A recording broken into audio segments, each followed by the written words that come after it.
What is up, boys and girls? My name is Chase. Welcome back to another video. So a few weeks ago, I picked up this camera right here. This is the Sony A6400. I have been using it pretty extensively for the past few weeks, and I decided I'd make this video to give kind of my first impressions of this camera. This isn't going to be like a professional Engadget review of the A6400, but this is just going to be my very basic first impressions of the camera. If you want the TLDR version of this, I'm just really enjoying this camera. Like, it's so much fun to use. I'm not gonna go through like all of the specs for this camera. The very basic rundown of the specs for this camera is, it is a 22 megapixel, I believe, camera. It has an APS-C sensor. It does 4K up to 30 frames per second, 1080p up to 120 frames per second. It has Sony's like upgraded autofocus system in it, and that's pretty much everything I feel like you need to know about the camera. If you want like a full spec sheet, I'll leave a link in the description, but mainly I'm just gonna be focusing on my pros and cons that I found from using this camera. So I guess let's start with the pros. The number one pro I found with using this camera is that it is very like auto friendly. I think any like real content creator will understand where I'm coming from. Sometimes I don't have time to use manual on a camera, especially when it is like a small DSLR, or like even when I need a quick picture, or like when I'm just kind of run and gunning. I don't have time to set my aperture and ISO. So usually I'll just set it on auto, take a picture, and it'll look really great.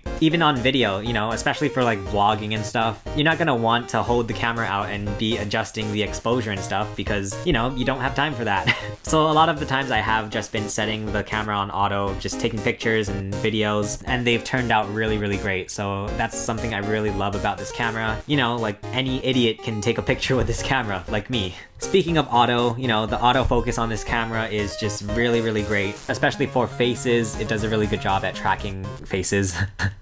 Another huge pro that pretty much made me decide to get this camera rather than, say, the A6500 is that there is no record limit. You know, on most DSLRs you have a like 30-minute record limit before it'll just stop recording. The A6400 is the first Sony camera to get rid of that, which is really great because, you know, I grew up using camcorders a lot, so I'm just used to recording really long videos. You know, some of the videos that I record go like past the 1 hour mark. So I just really needed a camera that is capable of taking long videos. And yeah, the A6400 has been working very well for that. You know, I got a 128GB SD card. Since I primarily shoot on 1080p, you know, I can get 10 hours worth of video, so it's really great. The next pro that I want to talk about is the flip-up screen. You know, that's like one of the main features of this camera. This is the first like Sony Alpha camera that has this flip-up screen, so, you know, you can do vlogging, or at least for me, like not even just vlogging, but just setting up the camera on a tripod and being able to see if I'm in the shot.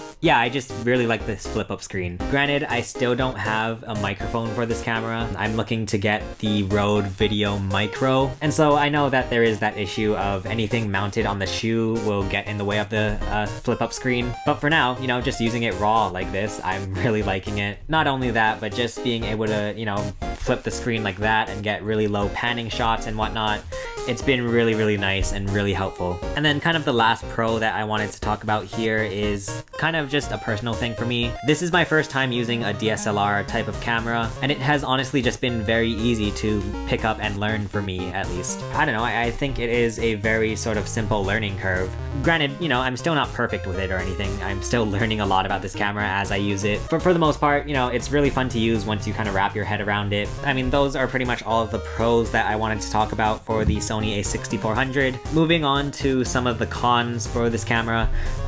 First thing I do want to say is that the 1080p, I don't know what it is. It's really hard for me to kind of put my finger on, but I think it's just the aliasing in 1080p. For some reason, I think in like mainly really sort of like medium to wide shots, I noticed that there's a lot of aliasing. That's in 1080p though. I know that I can shoot 4K, but that kind of leads me to my next con. The 4K rolling shutter on this camera is definitely there. In case you missed it, I did a whole video where I just did a bunch of video tests with the A6400. You can go check that out. But yeah, the 4K rolling shutter is definitely there. It's a shame that it doesn't do 4K at 60 frames per second. Another con, mainly with the video that I noticed, is that the SNQ video feature isn't very good quality. Granted, I know that you can actually go into the menu and change the video to 1080p at 120 frames per second. But yeah, just having that option there for S&Q, just a really quick change in the dial to shoot slow-mo video, it would be very nice to use. And that kind of leads me to my next con with this camera. To be honest, navigating the menu can be kind of a pain in the butt, which I guess is something with all of the Sony cameras. But yeah, it just kind of becomes a hassle to change pretty much anything when you're trying to shoot video or photos. Changing picture profiles can sometimes be a pain in the butt. I think it's actually on like page 11 out of 14 on the menu, which can be really tough to navigate through.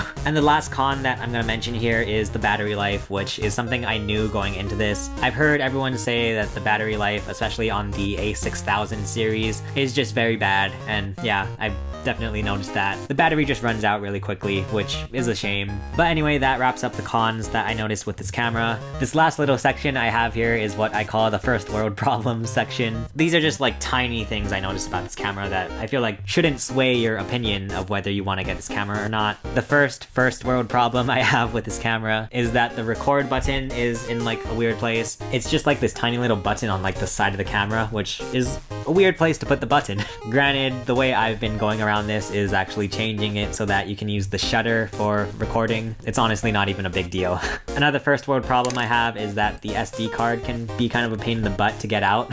It's right next to the battery, so it can be kind of like a weird little thing. Another first world problem I've noticed, especially recently, is that since you're like flipping out the screen a lot, you know, you're getting close to touching it, sometimes I will accidentally turn on the like tap to focus, which can be a pain in the butt sometimes. But anyway guys, I mean, that is pretty much my first impressions of the A6400. Overall, once again, I am just loving this camera. It's so much fun to use. As McDonald's once said, I'm loving it. But thank you guys for watching this video. My name is Chase, and I will see you again soon. Bye.